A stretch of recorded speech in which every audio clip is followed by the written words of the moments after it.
Selamat siang, Bapak Ibu sekalian. Semoga sekarang dalam keadaan sehat dan semangatnya masih terus terjaga nih sampai kegiatan hari ini. Senang sekali saya Sinta Nurleta yang akan membersamai pada sesi Listener SQA in Banking and Financial Service. Pada sesi kali ini, kami mengundang KJC Setiadi yang akrab dipanggil KJJ nih. Di tengah-tengah kita udah hadir nih Kak JJ. Gimana kabarnya nih Kak? Halo, kabar baik, Sin. Gimana nih? Sekarang semangat banget nih buat sharing. Semangat deg-degan dikit. Semangat tapi. Oke. Jujur aku pun deg-degan, tapi karena hari ini padet gitu ya jadwalnya dan happy banget gitu ya aku bisa ada di acara kali ini. Oke, sebelum mulai, izinkan saya memperkenalkan speaker pada sesi yang siang hari ini. Saat ini beliau sedang bekerja sebagai QA Manager and Business Analyst di PT Bank Aladin Syariah dan beliau juga pernah menjadi front-end web developer, software tester, product owner, bahkan sampai akhirnya menjadi QA nih. Perjalanan yang sungguh panjang, luar biasa dan menarik nih. Jadi, tanpa berlama-lama lagi, sebelum kita mulai, izin mengingatkan jika Bapak Ibu memiliki pertanyaan di tengah-tengah bisa langsung drop menggunakan fitur Q&A yang ada. Nanti saya akan bacakan di akhir sesi. Oke, tanpa berlama-lama lagi, langsung saja waktu dan layar saya persilakan kepada Kak JJ. Oke, thank you, Sin.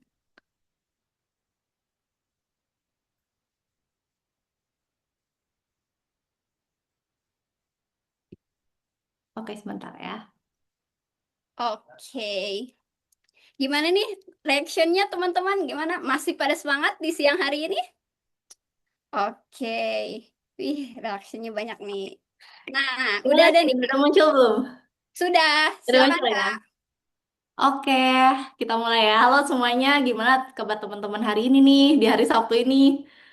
Jujur ya, Sabtu kan biasanya paling ideal buat terbahan. Jadi keren banget nih teman-teman hari ini masih mau join di ASQ Conference. Dan thank you juga buat ASQ udah ngundang aku. Senang banget bisa ada di sini hari ini. Kenalin, aku Jessie, biasanya dipanggil JJ. Dan saat ini aku QA Manager di Bank Aladin. Dan hari ini aku mau share tentang lesson learned SQA in Banking and Financial Services. Dan by the way, ini bukan teori ya, jadi ini benar-benar dari pengalaman aku di lapangan, dari beberapa company, dan jujur beberapa pengalaman ini sebenarnya aku dapat bukan dari sukses, tapi kebanyakan dari mistakes gitu, aku belajarnya. Semoga nanti ada beberapa hal yang relate sama teman-teman semua, dan kalau nanti ada yang mau sharing atau boleh juga nih kalau mau curcol di Q&A, boleh ya, di-share juga di sana. Oke. Sebentar. Oke. Nah, jadi awal mulanya itu sebenarnya dari satu feeling yang lumayan aneh gitu ya. Pas di minggu pertama aku masuk, yaitu feeling jet lag gitu. Padahal kalau dilihat ya laptopnya sama, speknya agak upgrade sih ya. Cuman laptop sama, Jira sama, stand up sama-sama stand up gitu ya. Jadi secara monisnya tuh sama seperti company aku sebelumnya di tech startup, tapi tetap nih something feels different. Flow yang aku dulu kenal gitu ya di development, yaitu develop, habis itu kita tes, terus kita rilis. Tapi di banking tuh ternyata nggak kayak gitu. Jadi kita develop, terus kita tes, habis itu kita tes lagi, baru kita rilis gitu. Nah itu yang aku mikir, oh ini beda nih gitu ya flow-nya. Dan nobody warn me about this karena waktu aku join ke bank, aku bukan banker awalnya. Jadi aku dulunya dari non-bank, pas masuk bank langsung jadi QA manager. Kayaknya harusnya ada sesuatu yang aku punya konteks dulu nih. Nah, untuk ngerti kenapa aku merasa beda gitu ya di bank dan aku merasa jet lag, mungkin aku share sedikit tentang journey karir aku dulu. Jadi ya seperti yang tadi Sinta udah mention gitu ya, aku mulai sebenarnya sebagai web developer gitu baru aku masuk nih setelah jadi 2 tahun web developer baru aku ke QA. Nah tapi kadang-kadang di QA pun aku suka nyempil-nyempil kerjaan lain, pernah jadi product owner dan juga pernah jadi sekarang nih dual role kebetulan sebagai business analyst juga. Nah, di QA aku kerja di beberapa domain, pernah gitu ya. Yang pertama di travel tech, terus fintech, dan sekarang terakhir banking. Dari situ aku mulai compare satu hal yang menarik gitu, perbedaannya dari domain tersebut.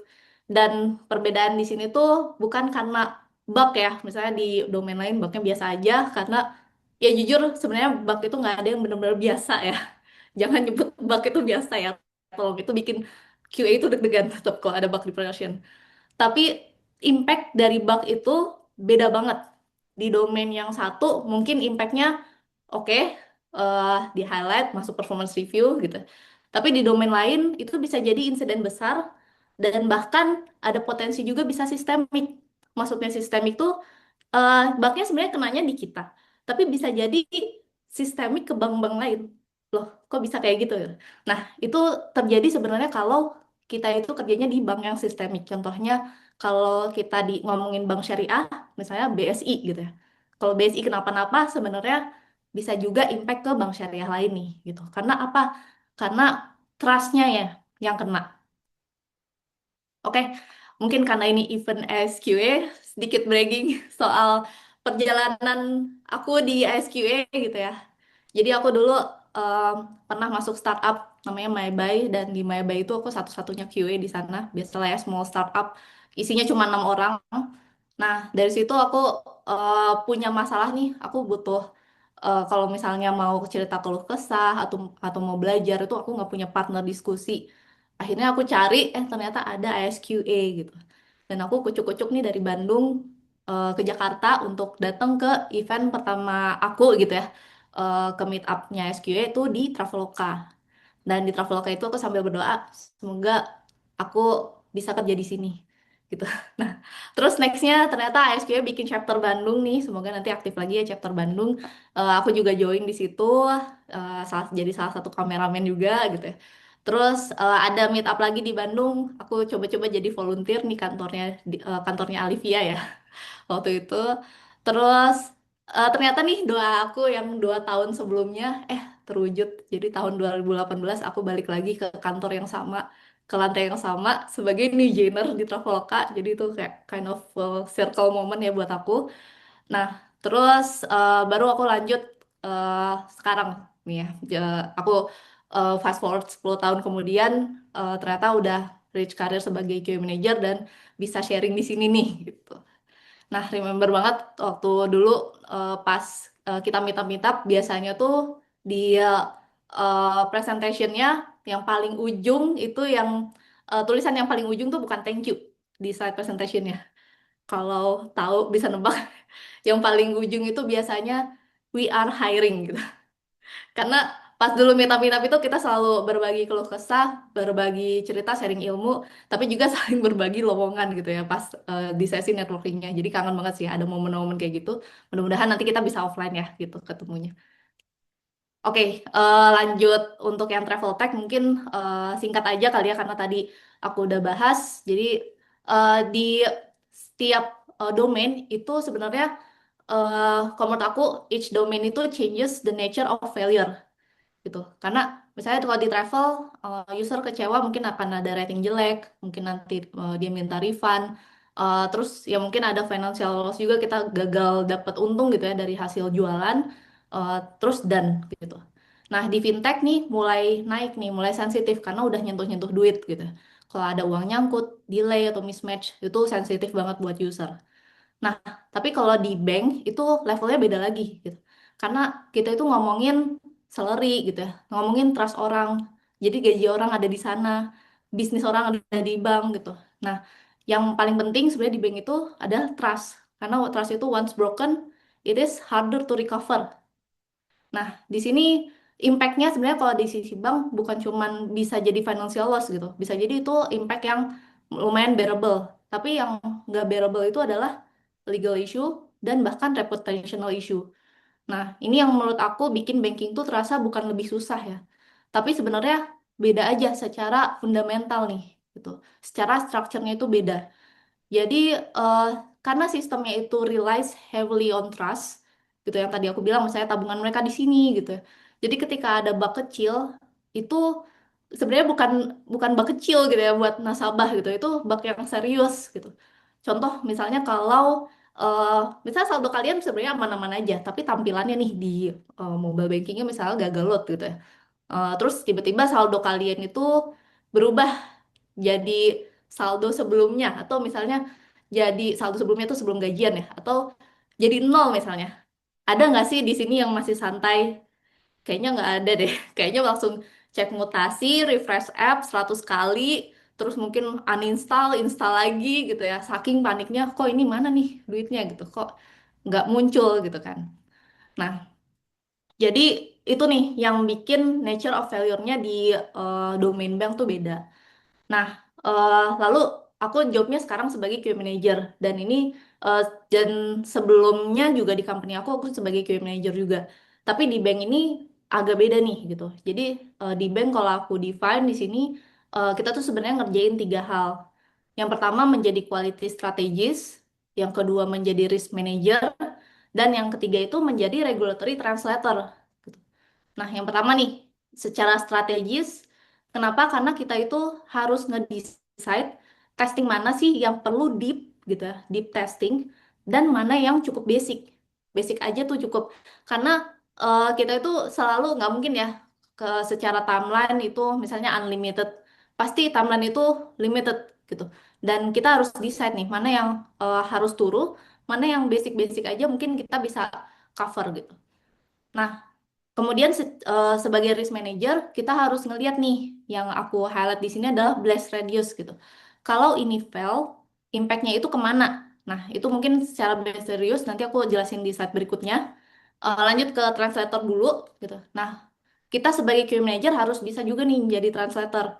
Kita mentranslate dari requirement-nya bisnis, kemudian kita translate juga dari requirement technical atau tech spec gitu ya. Dan kita juga translate dari beberapa regulatory, seperti misalnya dari Undang-Undang Perlindungan Data Nasabah. Misal, oh kok ini tiba-tiba si tanggal lahir user kok muncul di sini ya, harusnya nggak muncul. Nah itu kita mesti bisa identify itu tuh. Kemudian dari PDAG gitu, dan masih banyak ya dari regulatory standar yang lainnya. Nah, seringnya nih kita sebagai QA manager itu jadi orang yang bilang ini kayaknya belum bisa rilis deh, ini belum ready gitu. Nah, jadinya kita tuh jadi posisi orang yang menghambat karir orang lain, maaf ya, menghambat karir tim bisnis. Karena tim bisnis maunya cepat, tapi ya dari sisi kita ada risk yang perlu dijaga nih. Dari semua role itu, ada satu cara berpikir yang menurut aku paling kepake gitu ya sebagai QA manager di sini. Yang udah aku mention juga gitu ya di slide ini, tapi lebih lanjutnya adalah di sini. Jadi the most important skill I didn't learn from testing itu ada beberapa gitu ya. Aku highlight dulu yang nomor satu yaitu blast radius. Nah, mungkin kalau sebelum masuk ke sini, eh yang paling common gitu ya di sisi QA, biasanya kita pakai dua hal, dua matrix. Yang pertama adalah bug severity, yang kedua bug priority. Nah, mungkin yang suka ketukar-tukar nih bug severity apa, bug priority apa, atau ada yang belum tahu mungkin bisa dicari tahu, karena kalau misalnya interview sebagai QA biasanya ini keluar nih di soal interview gitu ya.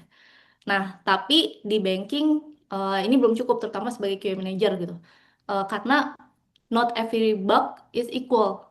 Jadi di sini aku mulai pakai konsep yang namanya itu blast radius.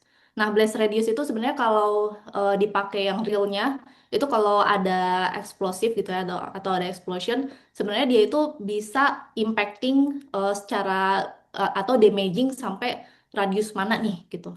Kalau kita termsnya yang aslinya ya. Cuman kalau di software engineering sebenarnya ini tuh simple. Jadi mikirnya kalau ini failed, sebenarnya yang kena impact itu yang mana aja gitu. Nah, mungkin lebih jelasnya itu kalau kita lihat contoh ya di sini. Nah, contoh gimana sih cara kita mengkuantify, sorry sorry, gimana cara kita eh, tahu blast radius ini sebenarnya apa gitu, blast radiusnya kemana gitu. Nah, kalau misalnya kita cuma bilang, oh ini impactnya besar atau kecil, itu sebenarnya belum terlalu jelas, jadi masih terlalu vague lah ya. Nah, makanya aku biasanya akan lihat impactnya itu sebagai chain. Contoh yang pertama nih, kalau callback-nya itu failed. Nah, apa sih yang terjadi? Oh, kalau callback-nya failed tuh ternyata si merchant nih nggak dapat notifikasi. Nah, efeknya gimana? Efeknya merchantnya jadi bingung. Ini sebenarnya transaksinya udah sukses apa belum ya? Akhirnya apa nih impact-nya? Nah, ini yang aku ngomongin sebagai blast radius ya.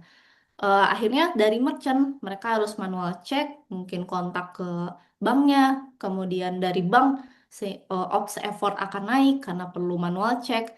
Kemudian berikutnya impactnya apa? Trustnya mulai turun nih dari sisi merchant gitu. Nah, mungkin secara blast radius kita bisa kategoriin ini sebagai high. Nah, nanti untuk perhitungannya ada di slide berikutnya ya. Contoh kedua itu adalah idem potensi. Potensi fail ini jauh lebih berbahaya. Karena kenapa? Ini bisa terjadi double debit nih. Jadi bayangin kalau kalian transaksi kris mungkin ke debit 2 kali. Ada nggak yang nggak ngambek? Pasti ngambek meskipun cuman 5.000 gitu ya transaksinya. Coba beli cilok, tapi pasti ngambek tuh 5.000 ke debit 2 kali. Nah, customer eh, pasti komplain, terus secara finansial saldonya salah, dan eh, ini secara blast radius, kalau misalnya volumenya besar, bisa jadi insiden report nih. Nah, terus yang ketiga, ini yang paling silent tapi lumayan bahaya juga. Mungkin nggak kelihatan gitu ya dari sisi nasabah nggak ada yang ngerasa, di sisi operation juga nggak ada yang ngerasa. Tapi ketika audit log itu missing gitu ya, meskipun kelihatan kecil, kalau ada dispute terus ada audit dan nggak ada evidence, ini bisa jadi findings. Dan impactnya sebenarnya kalau di sisi bank bisa jadi temuan ini eh, sesuatu atau misalnya bisa jadi kena denda gitu ya. Jadi ini efeknya yang lumayan fatal sebenarnya. Nah, blast radius ini sebenarnya bisa kita bikin lebih structure lagi gitu. Nah, kita coba quantify nih. Kalau tadi kan kayaknya lebih ke ngira-ngira gitu ya, lebih ke feeling. Ini kayaknya critical nih, ini kayaknya non-critical low lah gitu. Nah, sebenarnya kita mungkin bisa quantify ini. Nah, tapi nggak seperti yang biasanya kita bilang P1, P2, P3, eh, kita eh, perlu lihat blast radius ini dari 4 sisi, biasanya kalau dari aku ya. Yang pertama, dari sisi customer, kemudian dari sisi financial impact, lalu dari sisi operational, dan yang terakhir dari sisi regulatory. Contoh yang di slide sebelumnya itu ada Kris double debit. Nah, impactnya secara customer apa? Si customernya panik, kemudian komplain gitu ya. Lalu secara finansial apa? Oh, nggak ada money loss sih gitu ya. Tapi money loss di bank, sorry. Tapi kalau di nasabah ada money loss dan saldonya salah gitu. Kemudian dari operation gimana? Oh, ada workload nih, harus nge-refund. Terus dia mungkin harus ngelakuin tracking manual gitu ya buat cari transaksinya gitu. Nah, regulatory yang tadi aku bilang, kalau misalnya volumenya gede bisa jadi sebuah insiden nih yang jadinya di apa ya, diplototin gitu ya. Jadi meskipun bukan angka exact, kita tetap bisa bilang nih ini high blast radius gitu, based on perhitungan-perhitungan kita yang di sini. Dan ini akan kepake ketika kita mau ambil keputusan gitu. Oke, sebentar guys. Nah, kemudian lanjut nih, gimana sih cara QA nge-decide, oh ini boleh rilis, ini nggak boleh gitu ya. Nah, sebenarnya QA itu, ya mungkin kalian udah banyak tahu gitu ya, kita itu nggak akan melihat dari seberapa banyak sih bugnya gitu. Dan tapi ini sering disalahpahamin gitu, kalau misalnya bugnya banyak berarti nggak boleh rilis. Nah, padahal bukan itu sebenarnya, bukan dari volume bugnya, tapi yang kita lihat tuh lebih ke impact dari bugnya. Contoh misalnya ada bug, ada 2 bug di sini ya aku compare. Yang pertama ada UI glitch di transaction history. User mungkin ngelihat UI-nya aneh, tapi saldonya bener dan nggak ada money issue. Nah, ini annoying nih gitu ya buat user. Tapi ini masih aman. Jadi kalau misalnya ada urgensi dari bisnis, kita masih bisa rilis. Tapi kalau kita compare sama item potensi issue yang resiko double debit tadi, nggak bisa nih. Ini pasti langsung ngeblok rilis gitu. Karena ya impact atau prediksi kita blast radiusnya itu gede. Gitu. Kalau ternyata live ya. Nah, challenge-nya gitu ya dari sisi QA dan mungkin dari aku sebagai QA manager sebenarnya challenge di bank itu bukan dari sisi tech-nya gitu. Jadi percaya nggak percaya, isu utamanya itu bukan di skill set QA biasanya ya secara teknikal. Aku menemukan dari sisi QA itu eh, biasanya secara teknikal tuh oke gitu ya, mayoritas oke banget gitu. Tapi setelah masuk banking, sebenarnya challenge utamanya adalah people dan proses. Jadi yang pertama gitu ya, tim kita itu akan mengetes dengan Turu kalau mereka itu understand bisnisnya atau understand di feature-nya. Jadi kalau misalnya dari sisi QA tim itu nggak ngerti terkait flow-nya, misalnya reconciliation gitu, gimana flow ledger, nah test case-nya itu pasti akan di surface level.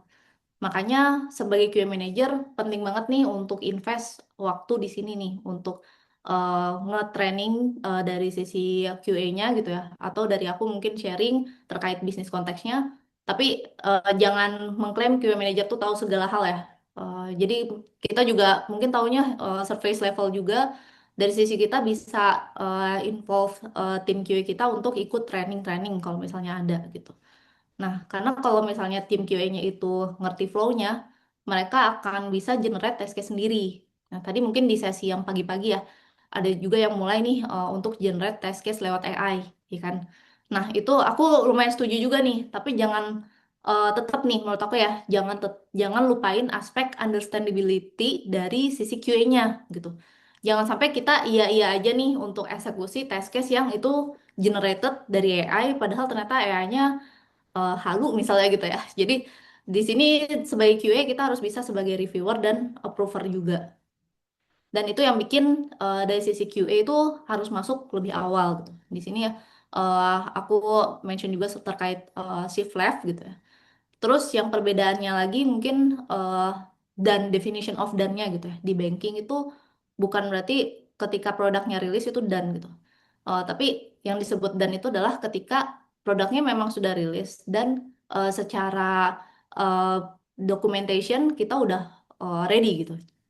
Maksudnya kita sudah ready untuk diaudit atas fitur tersebut. Oke, nah mungkin langsung masuk ke sini aja. Jadi shift left in banking, singkat aja mungkin ya. Jadi menurut aku tuh sekarang kan shift left banyak di sisi task case ya. Dari sisi tasking, mungkin eh, mayoritas awal karir QA biasanya ngelakuin dynamic testing. Dynamic testing tuh artinya kita ngelakuin testing ke, tapi kita harus ngejalanin produknya untuk testing gitu ya. Nah, mulai senior biasanya udah mulai bisa ngelakuin yang namanya static testing. Yaitu tanpa kita jalanin produknya, kita bisa testing nih. Testingnya kemana? Ke requirement, ke spec gitu ya. Nah, sebenarnya bisa loh dimundurin lebih belakang lagi gitu. Yaitu ke sebelum si PRD-nya itu dibuat. Jadi dari sisi QA nih boleh banget gitu di-involve di sana. Biasanya memang yang di-involve itu QA manager ya. Tapi menurut aku nih kalau misalnya ada QA yang dia udah expert banget gitu ya di domain tertentu, dia udah setara SME lah mungkin ya. Jadi yang paling ngerti end-to-end flow-nya itu adalah QA, bisa banget nih di-involve ketika sebelum pembuatan PRD. Karena semakin early itu di-involve, semakin early kita temuin isu gitu, itu akan semakin murah sebenarnya. Dibanding kalau misalnya kita temuinnya di belakang. Eh, Kalau di belakang tuh kan biasanya eh, perlu rework gitu, atau misalnya oh harus rollback gitu ya. Jadi akan cost-nya akan lebih besar lah.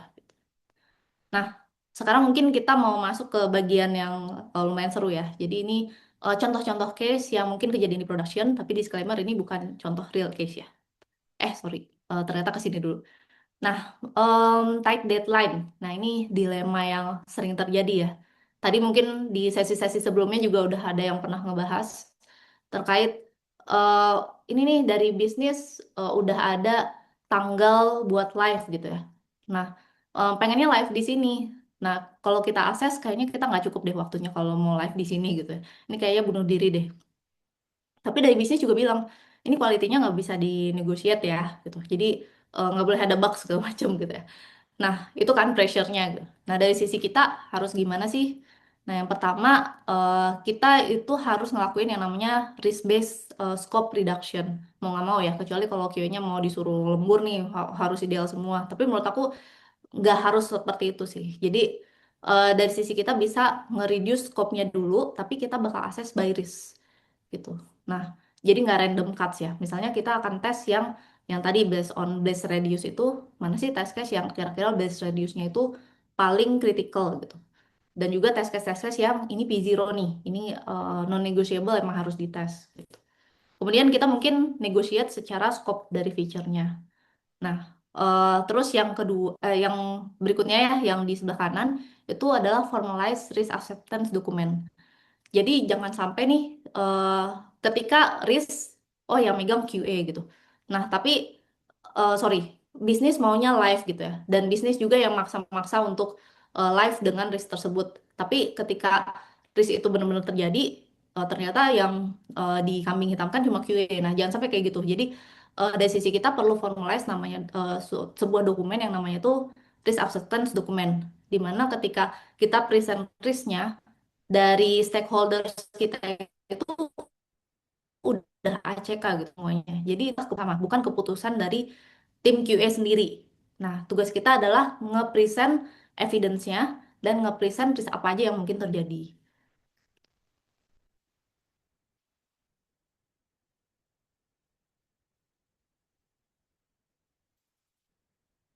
Oke, maksud gitu ya. Yang kita lihat gambarnya di sini. Jadi dia bilang I am fine, tapi kebakaran gitu ya. Ya sebenarnya nggak fine dong, karena kan kebakaran ya. Kok dia bilang fine gitu. Nah, itu tuh eh, case yang mungkin kejadian. Case tadi itu contohnya kayak gini. Jadi eh, mereka terima dari satu. Tapi kalau kita lihat di badinya ternyata failed nih gitu. Ini kan jadi membingungkan gitu. Nah, bisa jadi yang response code 200 ini dibilang atau nggak ketemu nih di alert kita gitu. Karena ini kita fokusnya itu ke response code. Nah, padahal yang penting perlu kita perhatiin itu adalah kontraknya gitu. Jadi eh, lesson dari aku yang pertama itu adalah test the contract bukan dari HTTP code-nya. Tapi lihat dari bisnis logiknya itu bener apa enggak. Oke, next mungkin ada case berikutnya yaitu the midnight mismatch. Ini yang sering diabaikan gitu ya dari case-nya. Ada beberapa tapi ternyata ininya lumayan nih. Biasanya cooperation, misalnya di sini ada suatu transaksi yang sebenarnya tuh beda 6 detik doang gitu ya antara di sisi kita dan sisi partner. Nah, tapi setelah reconciliation ternyata eh, di pas reconciliation di hari berikutnya gitu ya, di sisi kita ketemu tapi di sisi partner kok nggak ada transaksinya gitu. Nah, itu bisa jadi di sisi operationnya bakal jadi eh, inilah bakal jadi isu gitu. Kalau misalnya transaksinya itu banyak banget. Nah, buat case ini gimana jadinya? Apakah ini eh, mismatch atau enggak atau match gitu? Nah, menurut aku ini perlu diomongin sama bisnisnya sih, karena tergantung bisnis masing-masing mau anggap ini mismatch atau ini match. Oke. Nah, kemudian ini yang paling sering bikin bingung gitu ya. Karena secara sistem ini sukses. Jadi kalau di sini itu ceritanya kita pas payment terus pin masuk ke pin gitu ya. Terus kita masukin pinnya dan udah sukses. Jadi kelihatannya sukses nih. Tapi ternyata paymentnya itu nggak keterima nih sama merchant gitu. Nah, ini mungkin lesson yang nomor tiga. eh, Biasanya bug itu live in the middle gitu. Jadi di case ini dari sisi bank bilang oke ini bisa lanjut nih gitu ya. Fundnya udah di reserve. Tapi ternyata di proses berikutnya ini gagal gitu. Nah resultnya si customer saldonya berkurang karena tadi udah kita reserve ya saldo sekian gitu ya untuk pembayaran. Tapi dari merchant merasa belum terima gitu. Dan ternyata uangnya nyangkut. Nah di sini dua-duanya bener nih gitu karena eh, customer emang bener juga udah potong, merchantnya bener juga belum terima gitu. Nah, dari sisi kita harus ngerti ini potensial errornya itu ada di mana gitu. Jadi ya in between stage itu ini sering jadi potensi bug itu ada di sini nih. Jadi kita perlu lumayan teliti di ngetes stage-stage ini.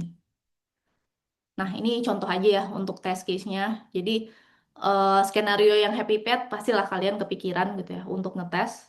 Nah, tapi yang jarang kepikiran itu misalnya kalau di suatu sistem itu kena time out, di sistem ini terus di reject gitu ya. Apalagi kalau tadi misalnya melewati beberapa state tadi gitu. Nah, terus misalnya kita mau tes yang duplicate itu jangan jangan lupa ya, eh, jangan dilupain lah potensi duplicate gitu. Kemudian misalnya sukses tapi ternyata approvalnya udah expired itu juga perlu dites gitu. Nah, ini eh, case-case yang jangan sampai kita lewatin. Nah, ini mungkin case yang terakhir gitu ya, yang lumayan eh, simple, maksudnya yang mungkin sering diabaikan gitu, yaitu si decimal value gitu. Sebenarnya ini kelihatannya kecil, tapi impact-nya itu gede. Contoh gitu ya, kita ada sebuah transaksi cross border misalnya gitu ya, di mana transaksi cross border ini tuh nanti akan kena fee cross border. Fee-nya itu anggap aja misalnya 1,3%. Nah, terus transaksinya jumlahnya ternyata 77.777 gitu. Setelah kita coba cek gitu ya, kita kalkulasiin berapa sih sebenarnya fee-nya. Oh, ternyata 1.011 rupiah 101 gitu. Nah, masalahnya si eh, Indonesia gitu ya, si rupiah itu kan nggak punya satuan sen. Nah, jadi gimana nih? Ini bakal dibulatin jadi 1.011 atau bakal dibulatin jadi ke atas nih 1.012 misalnya. Nah, round up atau round down. Nah, jangan dari sisi QA jangan sesimpel oh ya round up dong, kan bank nggak mau rugi gitu. Nah, nggak bisa kayak gitu karena setiap options itu akan punya cost masing-masing. Nah, jadi misalnya kalau options A yang kita round up gitu ya, memang dari sisi bank kita nggak rugi gitu. Cuman kalau kita kumpulin gitu ya, ternyata si bank itu akan over collect dari customer. Apakah si over collect ini udah di disclose di TNC? Itu sesuatu yang sebagai QA atau sebagai QA manager perlu kritis di bagian itu tuh. Nah, terus dari sisi peraturan juga ada nih di POJK tahun 2022, kalau misalnya ada hidden charge itu sebenarnya violation. Jadi kita perlu hati-hati di sini nih, siapa takutnya terkena temuan di bagian ini gitu. Nah, atau option B. Option B itu di rundown gitu. Jadi 1.011. Nah, tapi kalau misalnya pakai option B, bank itu bakal kurang nih pembayarannya gitu. Ini perlu diacekkan nih dari bisnis. Kita sanggup nggak sih ngesubsidi transaksi segini besarnya gitu. Kalau misalnya dikumpulin kan jadi banyak ya gitu ya yang kita subsidi. Meskipun tadi cuma 0,101 gitu ya. Tapi kalau jadi 1 juta transaksi kan jadi banyak. Nah, apakah dari bank siap untuk menanggung kos ini? Nah, ini bukan keputusan teknikal nih, ini keputusannya bisnis. Jadi dari sisi QA mesti ngapain? Kita mesti nge-raise isu soal ini, tapi nanti balikin ke bisnis sih. Maunya dari sisi bisnis kayak gimana? Oke, sebentar ini agak macet. Oke, nah yang tadi ya, jadi don't assume, don't decide, kita akan dapetin ACK dari bisnis. Nah, setelah dapat ACK dari bisnis, bisnis formalize dari mereka, oh keputusannya gimana nih di round up atau di round down, pastiin itu tertulis di AC gitu. Jadi jangan sampai itu jadi dispute nanti. Kok ini round up, kalau ini round down gitu. Nah, dan ini mungkin yang paling penting gitu ya dari sisi bank QA itu adalah UAT. Nah, UAT itu sebenarnya bisa dibilang evidence kita gitu. Our legal document. Ini bukan sekedar checklist gitu. Jadi em, ini adalah bisa dibilang penyelamat kita lah. Selama dari usernya itu sudah sign off gitu ya dengan misalnya yang tadi nih, oh kita memutuskan untuk rundown sehingga dari sisi bank ya perlu ada subsidi lah gitu. Nah, itu pastiin sudah di ACK oleh stakeholders kita. Nah, lanjut ini mungkin berkaitan sama teori ya di ISTQB ada terkait risk assessment gitu ya. Ini sebenarnya em, apa ya? akan eh, akan selalu dipakai lah ketika berada di domain tertentu dan kita akan dipakai untuk kita mengambil keputusan. Oke, ini mungkin summary-nya dari yang tadi. Jadi yang pertama, eh, tesnya itu adalah kontraknya, bukan dari response code-nya. Karena ya tadi kadang ada beberapa concern sih, misalnya kita emang nggak mau kasih respons code yang terlalu jelas gitu ya, karena takutnya jadi ketebak nih sama attacker gitu. Jadi makanya di masking jadi 200 respons code 200 gitu. Nah, kita perlu tes bodinya nih, bukan dari respons code-nya. Kemudian testing boundary itu penting gitu ya, yang tadi yang soal testing beda hari segala macam gitu. Kemudian blast radius kita perlu tahu ketika misalnya kita mikirin oh test case ini sebenarnya penting apa enggak, test case ini boleh failed apa enggak, itu kita coba cek dari sisi blast radius juga, yang tadi 4 poin ya. Dari sisi customer, dari sisi impact financial, terus dari sisi impact operation, sama dari sisi regulatory. Terus UAT, legal document dari tim QA. Nah, pada akhirnya ya kita bukan sebagai QA itu sebenarnya bukan cari bug, terus nge-report, terus kita nunggu fix dari bug. Tapi semakin ke sini tuh eh, dari sisi aku mulai sadar tujuan akhirnya itu sebenarnya kita protect trust gitu. Karena dari customer itu eh, mempercayai si produk itu bisa dipakai dengan baik sama mereka, dan yang ngejaga kepercayaan itu ya tim QA. Gitu. Oke, itu mungkin dari aku. Kalau ada yang mau tanya atau share experience boleh ya. Gitu. Atau mungkin ada yang punya share case-case yang mirip, boleh diskusi juga. Oke, menarik banget nih. Karena kebetulan pertanyaannya udah banyak nih Kak di fitur Q&A. Mungkin aku bacain dulu yang paling banyak reactionnya. Hai Mbak JJ, mau bertanya sejauh mana AI bisa diandalkan dalam QA di sistem bank atau finansial yang sangat sensitif? Apakah AI generated testing bisa dipercaya untuk critical flow seperti fraud detection atau transaksi bernilai tinggi? Oke, ya, ini menarik banget ya, soal utilisasi AI di zaman sekarang. Nah, sebenarnya dari sisi kita sebagai QA Bank itu juga bisa gitu ya utilize AI gitu, terutama yang tadi aku mention misalnya di test case generation gitu. Atau yang kedua di misalnya nge-translate dari test case menjadi script automation. Itu mungkin dari AI juga bisa bantu. Atau yang tadi nih dari script automation ketika kita run ternyata perlu perbaikan. Nah, itu bisa utilize dari sisi AI juga. Nah, aku mungkin spesifik mau ngebahas terkait test case generation ya. Karena test case generation ini menurut aku sangat sensitif lah. Yang pertama, kita akan mengupload dari sisi requirement mungkin ya. Requirement dari bisnis segala macam, dan requirement itu kita perlu hati-hati nih. Yang pertama itu adalah sensitif apa bukan? Itu ada nggak sih proprietary logic di sisi kita yang itu nggak bisa di-share ke yang lain. Jadi ini yang mungkin perlu diperhatiin ya. Kalau misalnya dari company kalian itu berlangganan AI yang misalnya Gemini gitu ya, yang Workspace punya kan ada tuh ya. Nah, kita kalau ngelihat disclaimer-nya dari mereka, kalau kita utilize AI tersebut, apa yang kita masukkan ke sana itu nggak akan dijadikan data training dari mereka.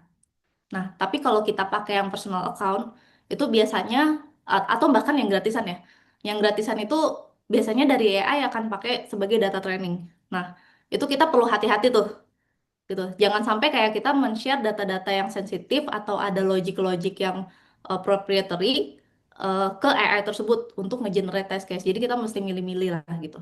Nah, tapi kalau misalnya, oh di bank kan ada juga ya yang standar-standar, misalnya apa ya? Oh ada maker checker atau misalnya di user management itu kan lumayan standar lah ya. Itu boleh banget lah utilize AI gitu. Terus yang dari sisi kedua yang sisi test case generator tadi, yang tadi aku mention nih, understandability dari sisi QA itu penting juga. Jadi jangan sampai dari sisi QA-nya masih ngeblank gitu ya. Ini produk yang mau dites tuh apa? Dia belum benar-benar catch up sama requirement-nya gitu ya. Ujuk-ujuk dia langsung minta buatin ke AI untuk test case-nya, terus langsung ditelan mentah-mentah gitu. Nah, jangan sampai kayak gitu. Jadi kalau bisa dari sisi kita pahami dulu konteksnya gitu ya. Terus mungkin bisa minta bantuan AI untuk generate test case-nya supaya lebih cepat juga gitu. Tapi di sisi kita perlu nge-review dan nge-approve nih. Jadi peran kita adalah reviewer dan approver, sekaligus mungkin kita yang bisa mikirin dari edge case-nya. Jadi jangan sampai misalnya tadi AI udah generate, terus ternyata lagi apes nih, kita dapet AI-nya yang halu gitu ya, hasil generationnya. Nah, terus kita ngetes dengan expected kriteria yang ternyata salah gitu, itu halu gitu kan. Dan kita nggak bener-bener baca dari sisi requirement-nya yang sebenarnya tuh kayak gimana. Nah, itu yang perlu mungkin lebih hati-hati di sana ya. Gitu. Oke, kita lanjut nih ke pertanyaan kedua. Izin bertanya nih, Mbak, sejauh pengalaman Mbak JJ bekerja sebagai QA di industri banking, bagaimana cara Mbak sendiri untuk menghandle bug yang kritikal namun isunya bersifat intermittent atau tidak bisa direproduce? Oke, jadi itu sebenarnya lumayan common ya, nggak cuma di bank, tapi di domain-domain aku yang sebelumnya banyak juga tuh bugnya kritikal, tapi dari sisi kita nggak bisa repro, tapi di nasabah ke repro dan nasabahnya yang prioritas lagi kadang-kadang gitu ya. Wah, kenapa nih gitu? Nah, itu pusing juga. Nah, dari sisi kita itu eh, satu cara sebenarnya jangan pusing sendiri gitu. Yang pertama adalah coba involve ke QQ lain. Siapa tahu di sisi kita nggak ke repro karena ada eh, environment things yang kita belum kepikiran nih. Misalnya yang dulu sering ya, oh ini udah activate don't keep activity apa belum? Segala macam ya kayak gitu-gitu kadang bikin bug juga tuh yang mungkin critical tapi intermittent. Atau yang kedua, involve juga developer kita. Jadi ketika ada bug critical itu, coba ada clue nggak sih dari tim engineer, ini kira-kira tuh kenanya di mana? Ketika apa? Root cause-nya apa? Nah, ketika kita tahu root cause-nya, mungkin bisa kebayang nih untuk nge-repronya. Nah, tapi ada masanya juga kita udah tahu root cause-nya gitu ya. Kita udah coba-coba segala hal gitu. Tapi tetap nggak kerepro nih di device kita, di device QA itu semua nggak kerepro. Nah, terus kita mesti gimana? Apa kita nggak bisa kasih green light? Pastinya nggak boleh kayak gitu ya. Jadi mau nggak mau dari sisi kita akan minta dari engineer-nya coba fix gitu ya. Tapi mungkin bug itu nggak kita repro dan kita nggak tahu nih sebenarnya bugnya benar-benar ke fix apa enggak. Tapi yang jelas dari sisi kita bisa ngetes dari regression areanya. Jadi setelah bugnya itu di fix, kemudian kita tes regression areanya apakah itu aman apa enggak gitu. Kalau misalnya itu aman, dan mungkin kita bisa bilang ya udah good to go. Semoga ini bisa nge-solve issue di nasabahnya gitu, yang intermittent tadi gitu. Ya karena mau gimana lagi ya dari sisi kita kan eh, nggak tahu lagi nih caranya untuk nge-repro dan nggak bisa nih jadi blocker cuma gara-gara kita nggak bisa nge-repro gitu. Oke, baik. Terima kasih nih Kak JJ. Sebenarnya ini masih banyak banget pertanyaan, cuma karena kita keterbatasan waktu, jadi nanti Kak JJ juga bisa ngejawab pertanyaan-pertanyaannya. Jadi langsung nanti sama Kak JJ-nya di typing. Oke, karena kita udah sampai di penghujung sesi yang asik dan menarik ini sih, sebenarnya karena 45 menit terlalu pendek gitu ya, jadi teman-teman harus ngikutin sesi berikut-berikutnya nih biar jadi trigger untuk terus belajar. Oke, sebelumnya saya ucapkan terima kasih ke Kak JJ gitu ya. Tadi udah menyampaikan terkait insight-nya, materi-materinya. Kami mengucapkan terima kasih yang sebesar-sebesarnya atas waktu, insight, dan pengalaman yang telah dibagikan pada sesi kali ini. Dan terima kasih juga kepada seluruh peserta yang sudah mengikuti sesi ini dengan antusias. Akhir kata, semoga sesi ini membawa manfaat dan kita bisa mengimplementasikan dalam perjalanan profesional kita. Saya, Sinta Nurleta, pamit undur diri. Untuk Bapak Ibu sekalian bisa langsung leave dan join ke sesi berikutnya. Sampai jumpa lagi. Thank you.